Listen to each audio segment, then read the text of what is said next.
तो हेलो बच्चों, कैसे हैं आप लोग। आई होप अच्छे होंगे। सो एसिड बेस सॉल्ट इंट्रोडक्शन हो गया है। आज हम इंडिकेटर्स के बारे में पढ़ेंगे। ठीक है, फिर भी हम थोड़ा सा उसका रिकैप कर लेंगे। एसिड बेस सॉल्ट में हमने क्या पढ़ा था। तो एसिड बेस सॉल्ट में हमने एसिड और बेस का इनिशियल फेस पढ़ा, यानी एसिड क्या होता है।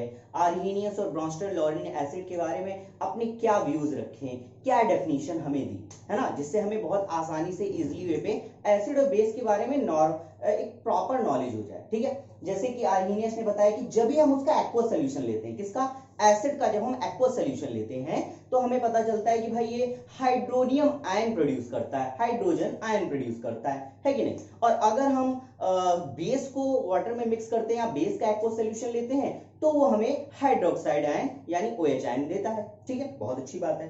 फिर आए भैया ब्रॉन्स्टर-लॉरेन का। अच्छा अंकल, आपने बोला क्या कि जो है H+ आयन देगा और वो OH आयन देगा, और आप बता रहे हैं कि हर एक एसिड जो H कंटेन करके रखेगा। तो जरा मुझे बताइए कि जो अमोनिया है NH3, वो तो ऐसा नहीं करता, वो तो बेस है, वो क्यों नहीं ऐसा करता।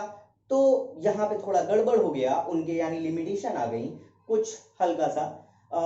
तो फिर ब्रॉन्स्टर-लॉरेन, यानी मैंने दो साइंटिस्ट बोला था वहां पे, उन्होंने अपना एक अलग फंडा, एक अलग कॉन्सेप्ट दे दिया। ऐसा ही कुछ हुआ, बहुत बढ़िया।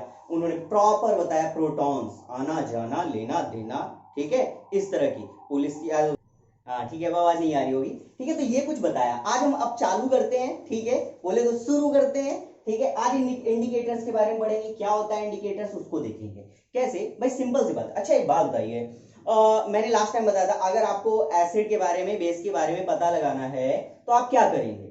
सर टेस्ट करेंगे, टेस्ट करेंगे। अच्छा टेस्ट करेंगे तो हम सल्फ्यूरिक एसिड दूं क्या। सल्फ्यूरिक एसिड तुमको देता हूं, हाँ, तुमको सल्फ्यूरिक एसिड देता हूं। ये लो भैया, जरा टेस्ट करके दिखाओ जरा, कैसा है, क्या है, खट्टा है, मीठा है, कड़वा है, क्या है, जरा बताओ, एसिड है कि बेस है ना। नहीं पता लगा पाओगे। तो हम टेस्ट करके एसिड को पता नहीं लगा सकते। और भी बहुत सारे फंडे हैं, यानी केमिकल प्रोसेस से भी हम गुजारते हैं। ठीक है, जिस प्रोसेस को, इस तरह के प्रोसेस को हम लोग इंडिकेटर के थ्रू करते हैं, यानी टेस्ट ना करके हम उसे टेस्ट करते हैं, जो कि लैब में होता है। हम टेस्ट करते हैं। टेस्ट के लिए हमारे पास एक बहुत बड़ा हथियार होता है, बोले तो 5x जूम वाला इंडिकेटर। जो इंडिकेटर्स होते हैं, ये इंडिकेटर्स क्या होता है, ये एक तरह का डाई होता है। अरे एग्जांपल में बताता हूं, आप लोग ट्रैफिक लाइट देखते होंगे, ट्रैफिक लाइट 3 कलर लगे रहते हैं, जो हर कलर अपनी अलग डेफिनेशन शो करता है। जैसे ग्रीन लाइट हमें ये बताता है, ये शो करता है कि भैया अब आपको क्या करना है, निकल लेना है, कल्टी मारना है कि नहीं। अगर रेड लाइट जल जाती है, भैया रुक जाओ, जाने का नहीं, बुलाती है मगर जाने का नहीं। ओके, और येलो क्या कहती है, भैया थोड़ा स्लो चलोगे क्या, है ना, ऐसे ही कुछ।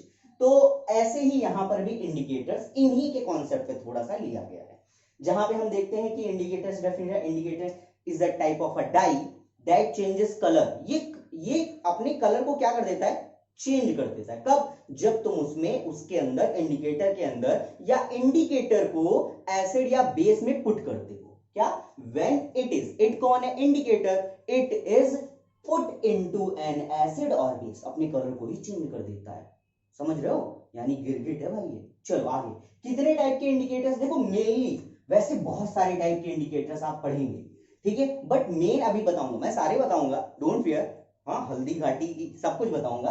तो मेन अगर बात करूं तो लिटमस, मैथिल ऑरेंज और फिनोल्फथलीन, ये तीन चीज। कौन कौन से, लिटमस, मैथिल ऑरेंज और फिनोल्फथलीन। अगर मैं बारी बारी से तीनों को डिफाइन करूं तो लिटमस, ये क्या होता है, ये आपका नेचुरल इंडिकेटर है। ये कैसा इंडिकेटर है, ये आपका नेचुरल इंडिकेटर है, मतलब नेचर से इसको आप ऑब्टेन कर सकते हैं, नेचुरल, टल नहीं। ठीक है, मेथिल ऑरेंज और फिनोल्फथलीन ये दोनों सिंथेटिक है, यानी कि आप इसको लैब में बनाते हैं, सिंथेटिक है। ठीक है ना, सिंथेटिक, ये सिंथेटिक है और ये आपका नेचुरल इंडिकेटर है। क्लियर है। लिटमस आपके दो टाइप के होते हैं। लिटमस कितने टाइप के होते हैं, दो टाइप के होते हैं। ये एक होता है लिटमस सॉल्यूशन और दूसरा होता है लिटमस पेपर। एक होता है लिटमस सॉल्यूशन और दूसरा होता है लिटमस पेपर। टेस्टर दे देना प्लीज। तो लिटमस सॉल्यूशन और लिटमस पेपर, ये दो चीजें होती हैं और हम इन दोनों की हेल्प से इंडिकेट कर सकते हैं कि एसिड है या बेस है। अच्छा, इन दोनों को बनाते कैसे हैं, इसके लिए हम एक प्लांट एक जानते हैं, देखते हैं कौन कौन बता सकता है। एक लाइकेन जो कि प्लांट की प्रजाति का ही होता है, लाइकेन बोले तो किंगडम का। किसको किसको पता है, आप कमेंट में लिखें कि लाइकेन किस किस ग्रुप का है। पता होगा, 9th मेरे जो पढ़ाए हुए बच्चों को जरूर पता होगा, है कि नहीं। पूरा बताया था मैंने, किसकी शादी नहीं हुई, बाबा के पास गए, ऐसा वैसा। तो थैलोफाइटा है ना, थैलोफाइटा के ग्रुप का है ये, याद रखना। ये थैलोफाइटा ग्रुप का प्लांट है लाइकेन। इस लाइकेन के थ्रू काई की तरह होती है, जैसे जमा हो जाती है सेवल्स वगैरह वैसा, ठीक है। उसको हम लोग निकालते हैं और लिटमस सॉल्यूशन और लिटमस पेपर बना लेते हैं, ठीक है। जनरली अगर मैं लिटमस की बात करूं, अब मैं थोड़ा इरेज करूंगा, ठीक है। अगर मैं, ठीक है, इसे आप नोट कर लीजिएगा। लिटमस दो type, litmus solution and litmus paper. Paper के बारे में तो 7 से पढ़ते हुए आ रहे हैं, कोई नई चीज नहीं है कि चलो नहीं। चलो लिटमस, अगर मैं लिटमस की बात करूं तो ये पिंक कलर का होता है। किस कलर का होता है, सॉरी पर्पल कलर का। किस कलर का होता है, जनरली इसका जो कलर होता है वो पर्पल कलर का होता है, ठीक है। तो हम अगर सॉल्यूशन की बात करते हैं ना, तो वो भी पर्पल कलर का ही होता है। बट अगर उस सॉल्यूशन में हम एसिड पुट करते हैं तो उसका कलर रेड हो जाता है। एसिड तो रेड हो जाता है, कौन, सॉल्यूशन, लिटमस सॉल्यूशन। और अगर उसमें बेस डालते हैं तो उसका कलर ब्लू हो जाता है। लिटमस सॉल्यूशन की बात कर रहा हूं। अगर मैं लिटमस सॉल्यूशन में एसिड पुट करता हूं तो कलर किसमें चेंज हो जाता है, लेबोरेटरी में वो चेंज हो जाता है रेड में, पर्पल से बन जाता है रेड। बट अगर मैं उसमें बेस डालता हूं तो पर्पल से चेंज हो जाता है ब्लू में। क्लियर है, वेरी गुड। बट अगर मैं बात करता हूं लिटमस पेपर की, तो इसका सीन अलग रहता है। पेपर के लिए हम इसको स्पेशली थोड़ा अलग बनाते हैं। पेपर में हम क्या करते हैं, इसके इंडिकेटर को दो टाइप में डिफाइन करते हैं जो हमारा लिटमस पेपर होता है। एक लिटमस पेपर रेड कलर का बनाते हैं और एक ब्लू कलर का बनाते हैं। बात समझ में आई। लिटमस पेपर ये दो कलर के होते हैं, एक रेड कलर का लिटमस पेपर और एक ब्लू कलर का लिटमस पेपर। अच्छा, एक क्वेश्चन आता है, सर अगर मान लो कि मैंने सॉल्यूशन में, मैं सॉल्यूशन की बात कर रहा हूं, मान लो मैंने सॉल्यूशन में एसिड डाला, ठीक है, रेड हो गया। मैंने बेस डाला, पर्पल से ब्लू हो गया। बट सर सपोज दैट कि हमने जो डाला, मुझे नहीं पता एसिड है या बेस है, मैंने उसको सिंपली क्या बोलते हैं सॉल्यूशन में डाला, कौन सा, लिटमस सॉल्यूशन, पर्पल कलर, और उसका कलर ही चेंज नहीं हुआ, तो ना तो वो एसिड है और ना ही वो बेस है। सिंपल कि अगर suppose that purple colour change ही नहीं होता है तो ना तो वो एसिड है ना ही बेस है। सिंपल। अब बात करते हैं पेपर की। तो पेपर रेड और ब्लू दो अलग अलग टाइप का बनाते हैं। अगर मैं रेड पेपर, लिटमस पेपर की बात करूं तो उसका काम अपोजिट, यानी ब्लू लाने के लिए और ब्लू वाले को रेड लाने के लिए, रेड को ब्लू करने के लिए और ब्लू को रेड करने के लिए हम यूज करते हैं, ठीक है। बात समझ में आ गई। सपोज दैट मेरे पास एक सोल्यूशन है, मेरे पास एक सोल्यूशन है, आई डोंट नो कैसा है वो, एसिडिक सोल्यूशन है या फिर बेसिक सोल्यूशन, हमको कुछ नहीं मालूम, ठीक है। एक हमारे पास नॉर्मल क्या है, सोल्यूशन है, सॉल्ट है हमारे पास। अब मैंने क्या किया, कंपाउंड बोल सकते हो, मैंने इसमें रेड पेपर, रेड कलर का लिटमस पेपर लिया, इसमें डिप किया। जब मैंने डिप किया तो जब मैंने देखा, अरे यार इसका कलर ही चेंज नहीं हुआ, तो क्या मतलब, इसका क्या मतलब निकाला जाए। मैंने रेड वाले लिटमस पेपर को सॉल्यूशन में डाला और इसका कलर ही चेंज नहीं हुआ, क्या मतलब, सर इसका मतलब पूरा एसिड नहीं है।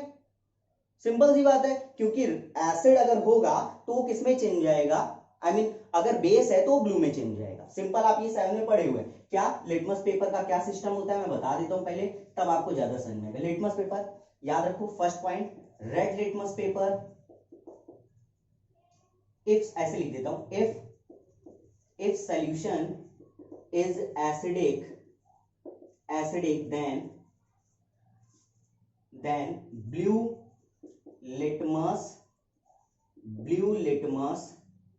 turn into red, ठीक है भाई। ऐसे भी आप याद करते हैं ना, अगर आपको बताया आपके टीचर्स ने, ठीक है, तो आपको बताया होगा कि रेड कलर किसका होता है, डेंजर का। रेड कलर किसका होता है, डेंजर का। रेड मतलब डेंजर और एसिड भी तो डेंजर ही होता है। तो रेड मतलब डेंजर। अब रेड अगर चेंज हो रहा है तो ब्लू से होगा, ये आपको माइंड में रखना है। रेड अगर चेंज होगा तो ब्लू से, ठीक है। और रेड किसका होता है? डेंजर का। समझ में आ गया? तो याद रखो, अगर हमारा सोल्यूशन ब्लू से एसिड, ब्लू से रेड में कन्वर्ट हुआ, ब्लू से रेड में कन्वर्ट हुआ तो एसिड हुआ, ठीक है। Second point, if solution is basic then red litmus paper, ठीक है, चेंज या टर्न इनटू व्हाट? रेड वाला चेंज जाएगा ब्लू में। रेड वाला किस में चेंज जाएगा? ब्लू में। क्लियर है? इसको याद करना बहुत आसान है कि नहीं? रेड मतलब डेंजर, डेंजर मतलब एसिड, और बी फॉर ब्लू, ब्लू मतलब base. B for blue, blue मतलब बेस। क्लियर है ना? तो आप चाहें तो ब्लू कर लें, बी फॉर ब्लू भी होता है और बी फॉर बेस होता है। तो इसे याद करना बहुत आसान है। अब हम अपनी स्टोरी में आते हैं। ये जो सोल्यूशन में हम एसिड और ये जो पेपर डाल रहे थे, ब्लू वाला और रेड वाला, ठीक है, तो क्या है सिस्टम? ध्यान समझो, बहुत ध्यान समझना ये चीज, ठीक है, क्योंकि इससे पहले वाली चीज आपको पता था, लेकिन ये नहीं पता होगा क्या है। समझो, मान लेते हैं मेरे पास एक सोल्यूशन है, लैब में हूं मैं, है ना बेटा, मेरी पर्सनल लैब है, मस्ती से वहां पे मैं जो तफरी करता हूँ, पबजी खेलता हूँ, है। तो मैं क्या किया, पबजी के साथ थोड़ा बहुत कभी एक्सपेरिमेंट भी हो जाता है। तो क्या करते हैं कि हमने, मेरे पास एक सोल्यूशन है और पेपर है, मुझे पता लगाना है ये जो सोल्यूशन है कि एसिडिक है कि बेसिक है। सर फालतू चेक कर लो ना, टेस्ट कर लो, टेस्ट कर लो, पता चल जाएगा। अरे पागल, अगर वो स्ट्रॉन्ग एसिड निकला तब क्या होगा? तो हम क्या करेंगे, लिटमस पेपर लेंगे, डिप करेंगे, रेड पहले लेंगे। अगर रेड ब्लू में चेंज हुआ, अगर रेड, ये मेरा माइंड कह रहा है, ये मेरा माइंड कह रहा है, पहले मैं सोच रहा हूँ चलो एक काम करते हैं, ब्लू अगर बेस के लिए चेक करते हैं तो रेड वाला लूंगा, और अगर वो ब्लू में चेंज हो गया तो बेस। लेकिन ऐसा हुआ, जैसे मैंने रेड डाला वो चेंज ही नहीं हुआ। फिर मैंने सोचा ओ हो तब तो ये एसिड है, लेकिन गलत हूं मैं। अगर रेड वाला नहीं चेंज हुआ तो इसका मतलब नहीं, ये कोई मतलब नहीं कि एसिड है। एसिड है इसलिए नहीं चेंज हुआ क्योंकि सर ने बताया था कि रेड वाला, आई मीन जो सोल्यूशन होता है वो ब्लू से रेड में कन्वर्ट हो जाता है, तो हम क्या मानते हैं कि वो एसिड है। बट अगर रेड चेंज ही नहीं हुआ तो उसको एसिड नहीं मानेंगे। कहने का मतलब समझो कि मेरे पास एक सोल्यूशन है, मैंने तुमको बताया कि ब्लू वाला रेड में कन्वर्ट हो जाता है, दैट मींस एसिड। बट इसके बारे में तो बताया ही नहीं कि अगर हम रेड वाला डाल दे तो, क्योंकि हमें सोल्यूशन के बारे में तो पता ही नहीं है ना। सोचो पहले, हमें सोल्यूशन के बारे में पता ही नहीं है कि वो एसिड है कि बेस है, क्या है, हमें पता ही नहीं है। तो हम क्या करेंगे, हम तो दोनों चूज करेंगे ना, रेड वाला डालेंगे, ब्लू वाला डालेंगे, जो चेंज हो जाए वही है। तो हमने रेड वाला डाला, चेंज नहीं हुआ, फिर ब्लू वाला डाला, अब क्या होगा सोचो, ब्लू वाला रेड में कन्वर्ट हो जाएगा, और वो हुआ ही नहीं। सोचो, ब्लू वाला रेड में चेंज हुआ ही नहीं, रेड वाला भी नहीं चेंज हुआ, ब्लू वाला भी नहीं चेंज हुआ, तब क्या करोगे? इस हालात में जो मेरा सोल्यूशन है वो ना एसिडिक है ना ही बेसिक है। बात समझ में आई? जैसे कि लिटमस सोल्यूशन में मैंने क्या बताया था, लिटमस सोल्यूशन में मैंने बताया था कि वो पर्पल कलर का होता है। पर्पल कलर का होता है, जब वो एसिड से मिक्स करता है तो रेड बन जाता है, और जब वो बेस से रिएक्ट करता है तो ब्लू बन जाता है।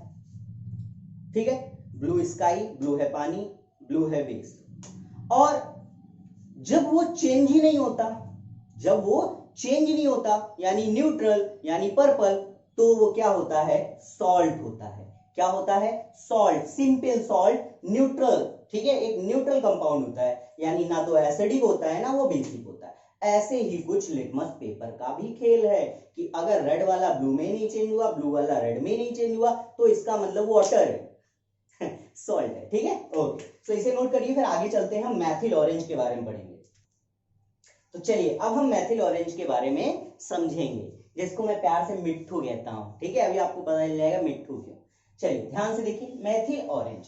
बात आती है लिटमस के बारे में, आपने बता दिया, मैथिल ऑरेंज के बारे में भी थोड़ा बता दीजिए। बहुत सारे बच्चे क्यूरियस होते हैं थोड़ा, तो सच बताऊं तो उन क्यूरियस वाले बच्चों को मैं यही सबसे बढ़िया आइडिया दूंगा कि यार आप आगे क्लास में पढ़ लें तो ज्यादा बेटर रहेगा, नहीं तो अभी मैं दूंगा तो आपके सर के ऊपर चला जाएगा। देखिए, चलिए कोशिश करता हूं।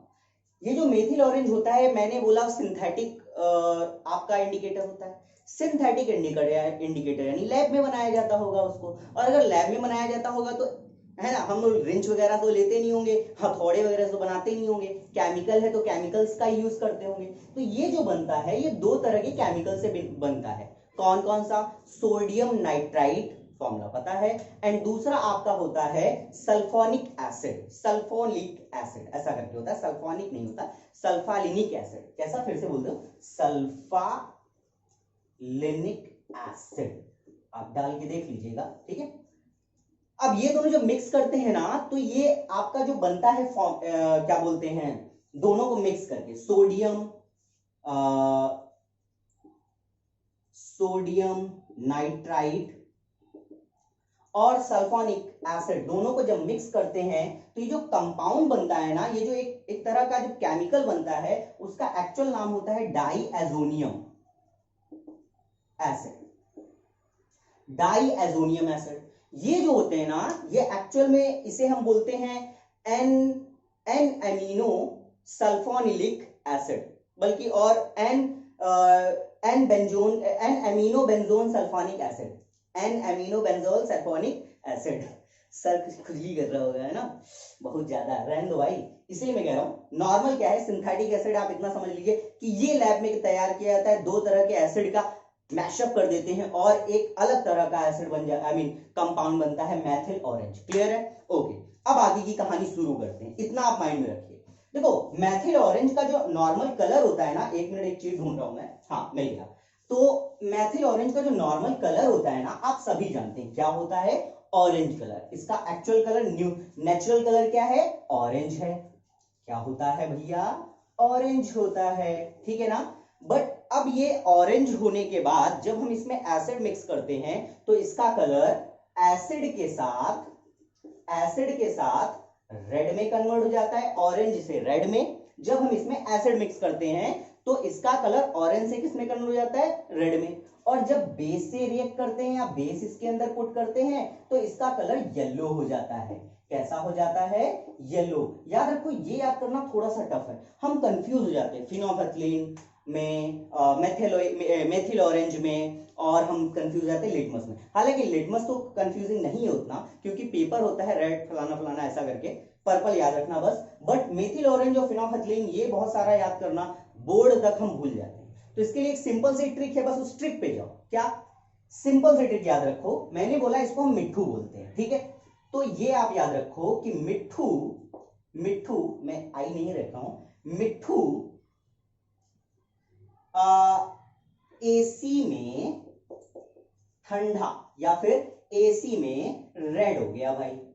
ऐसे बोलते हैं ना कि यार एसी में उसका चेहरा लाल हो गया भाई, तो मिट्ठू हमारा एसी में क्या हो गया, रेड हो गया, लाल हो गया। मिट्ठू एसी में लाल हो गया, मिट्ठू एसी में लाल हो गया, समझ में, गाल लाल हो गए उसके, मिट्ठू के। ओके चलो, और दूसरा हमारा मिट्ठू, ये मिट्ठू थोड़ा सा सॉफ्ट बंदा है। तो ये जो मिट्ठू है, डबल ओ कर लो यार, जो मिट्ठू है वो बस में बैठता है ना, जब बस में बैठता है ना, तो ये हो क्या जाता है, बस में इसको उल्टियां आने लगती हैं, तो पूरा चेहरा पीला पड़ जाता है, लाल पड़ जाता है। तो मिट्ठू बस में पीला पड़ गया बेचारा, मिट्ठू बस में पीला पड़ गया, यानी येलो हो गया, येलो येलो दलती फल्लो, है कि नहीं। तो मिट्ठू एसी में लाल हो गया और मिट्ठू बस में पीला हो गया, लाल से पीला, समझ में आ गया। तो बस आप इसको याद रखिए, आपको याद हो जाएगा। एसी मतलब एसिड, रेड मतलब लाल, बस मतलब बेस, येलो मतलब पीला, पीला मतलब येलो। क्लियर है? तो आई होप इतना समझ में आ गया होगा मेथिल ऑरेंज के बारे में। मेथिल ऑरेंज का सिस्टम बस इतना है कि वो सिंथेटिक है, सबसे पहला, सॉरी, मेथिल ऑरेंज सबसे पहला सिंथेटिक इंडिकेटर है। सिंथेटिक इंडिकेटर, इसका काम क्या होता है कि ये एसिड के साथ जब रिएक्ट करता है तो रेड हो जाता है, और बेस के साथ रिएक्ट करता है तो येलो हो जाता है। बस बात खत्म, नोट करो फटाफट। तो देखो, फिनोल्फथलीन के बारे में हम समझेंगे। ये भी एक तरह का इंडिकेटर है, और कैसा इंडिकेटर है, कैसा इंडिकेटर है, अरे सिंथेटिक इंडिकेटर, और क्या, फंस नहीं गया था। ओके, सो फिनोल्फथलीन हमारा सिंथेटिक इंडिकेटर, मतलब इसको भी लैब में बनाते हैं, ठीक है। अब लैब में बनाते हैं, तो अभी देखो कुछ चीजें हैं जो आगे के लिए हैं। मैंने पहले ही बोला था जब मैं एसिड बेस सॉल्ट, सॉरी, इससे पहले जो चैप्टर पढ़ा था केमिकल रिएक्शन एंड इक्वेशंस, है ना, उसमें बताया था मैंने। तो आप इतना समझिए कि ये सिंथेटिक इंडिकेटर है, जिसको फिनॉल, चलो मैं बता ही देता हूं यार, जिसको फिनॉल और फैथैलिक एसिड से बनाते हैं, इन दोनों को मिक्स करते हैं और हमारा एक तरह का कंपाउंड बनता है। क्योंकि इसके बारे में भी आपको नहीं पता, इसीलिए मैं ज्यादा इसको नहीं बता रहा हूं। फिनॉल और फैथैलिक, ये ये एसिड होता है और ये फिनॉल एक तरह का न्यूट्रल कंपाउंड होता है, इन दोनों को मिक्स करते हैं तो फिनोफेथलीन बन जाता है, फिनोलफेथलीन बन जाता है। क्लियर है? ओके। अब देखो इसकी स्पेलिंग बड़ी अजीब सी लग रही है, मैं शुरू में पढ़ता था बचपन में तो ऐसे फिनोलफेथलीन, अजीब सा, मतलब समझी में नहीं आती थी इसकी स्पेलिंग, और स्पेलिंग तो याद ही नहीं होती थी बिल्कुल। ये आप सिंपल से याद रखो, फिनॉल PHENOL, फिर PH, फिर TH, फेथ, फिर लीन LEILIEN। क्लियर है? तो इस तरीके से आप उसकी स्पेलिंग याद कर लीजिएगा। ठीक है, पहली बात तो ये समझ में नहीं आता, बहुत ही अजीब सा स्पेलिंग है। ठीक है, इसको याद कर रट्टा मान लीजिए। ठीक है, तो क्योंकि नहीं समझ में आता इसके बारे में बात बताऊंगा। यहाँ पे क्या याद रखो कि इसका जो न्यूट्रल कलर होता है, किसका, फिनोफेथलीन का जो कलर होता है, न्यूट्रल कलर का मतलब अगर हम एसिड और बेस से इसको रिएक्ट ना कराएं तो इसका कलर क्या होगा, कोई कलर ही नहीं होगा, कलरलेस। कैसे याद किया जाए? देखो सिंपल सी बात है, जो समझ में ना आए, जैसे बताओ वाटर का कलर समझ में आता है क्या? वाटर का तो कोई कलर ही नहीं होता ना, कलरलेस होता है वाटर। कोई कलर का वाटर भाई समझ ही में नहीं आता कौन सा कलर है कि नहीं? तो सेम चीज फिनोफेथलीन, समझिए स्पेलिंग समझ में आ रही? नहीं। तो इसका कलर समझ में आएगा? नहीं, यानी कलरलेस। फिनोफेथलीन की स्पेलिंग समझ में नहीं आई तो इसका कलर लेस। कलर क्या है? Colour less. स्पेलिंग नहीं समझ में क्लियर हुआ? तो न्यूट्रल कलर कलरलेस, इसको आप याद करिए बहुत अच्छे से। अब आगे की कहानी सुनिए। क्या कि अगर एसिड में रिएक्ट कराएंगे तो क्या होगा, और बेस में रिएक्ट कराएंगे तो क्या होगा? एसिड में रिएक्ट कराएंगे तो कलरलेस होगा, और बेस में रिएक्ट कराएंगे तो पिंक होगा। सिंपल सा है, सब कोई बताते हैं। एसिड में रिएक्ट कराएंगे तो कलरलेस हो जाएगा, और बेस में रिएक्ट कराएंगे तो पिंक हो जाएगा। ये लैब में हम करते हैं, यानी कि ये जो भी चीजें हैं ये एकदम ट्रू है, क्योंकि हम एक्सपेरिमेंट करके देखे हुए हैं। बट बात ये आती है कि हम तो सर एक्सपेरिमेंट करेंगे नहीं, हम कैसे याद करें? इसके लिए कुछ है क्या, ट्रिक है क्या? मिंटू के लिए तो बता दिया, मिट्टू के लिए तो बता दिया, इसका भी है, ध्यान से सुनिएगा। देखिए एसिड सब जानते हैं कि थोड़ा सा डेंजर होता है ना, खतरनाक होता है। तो डेंजर आदमी से दूर भागते हैं लोग। भाई डेंजर आदमी को कोई पसंद नहीं करता, है कि बात नहीं? बिल्कुल सही, पसंद करते हैं थोड़े अच्छे बंदे को। ठीक है, तो एसिड क्योंकि डेंजर है तो फिनोफेथलीन अभी सिंगल है। एसिड क्या है? डेंजर है, और फिनोफेथलीन अभी सिंगल है। सिंगल वही सिंगल, आप समझ ही गए होंगे। तो सिंगल है बेचारा, इसको इसका क्रश मिल गया। अब क्रश यानी आप किस पे ज्यादा आपका है ना सॉफ्ट कॉर्नर रहता है, जो थोड़ा सा सिंपल अच्छा बढ़िया हो, ठीक है, उस पे। तो एसिड तो भैया डेंजर है, तो एसिड को देख के तो आप क्रश्ड होंगे नहीं, किसको देख के होंगे? बेस को, क्योंकि ये एसिड की तरह तो नेचर करता नहीं है। तो बेस थोड़ा इसको अच्छा लगा, जैसे इसने बेस को देखा वैसे इसके गाल पिंक हो गए। वैसे इसके गाल कैसे हो गए?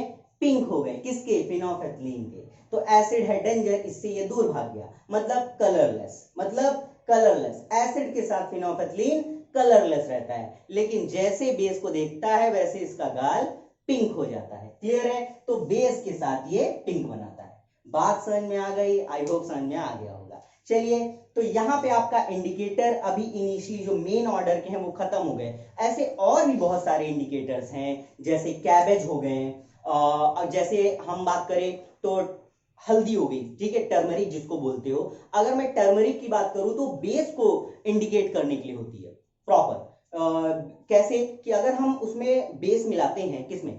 टर्मरिक में, तो जब उसमें बेस डालते हैं तो उसका कलर रेड हो जाता है। येलो से किस कलर में हो जाता है? रेड में हो जाता है। हालांकि और भी बहुत सारे हैं, जैसे ऑल फैक्टर इंडिकेटर्स, ये सब के बारे में हम बाद में डिस्कस करेंगे धीरे धीरे। मेन इंडिकेटर जो आपके लिए बहुत इंपॉर्टेंट है उसको मैंने डिस्कस कर दिया है, बाकी हम धीरे धीरे नेक्स्ट चैप्टर में नेक्स्ट क्लास में खत्म करेंगे। ओके, सो आज के लिए इतना ही है। अच्छे से पढ़ते रहिए, अपना ख्याल करते रहिए, छोटों को प्यार दीजिए और बड़ों का सम्मान करते हुए अपना व्यक्तित्व ऐसा बनाइए कि गर्ल आपसे नफरत ना करे। ठीक है, ओके बाय।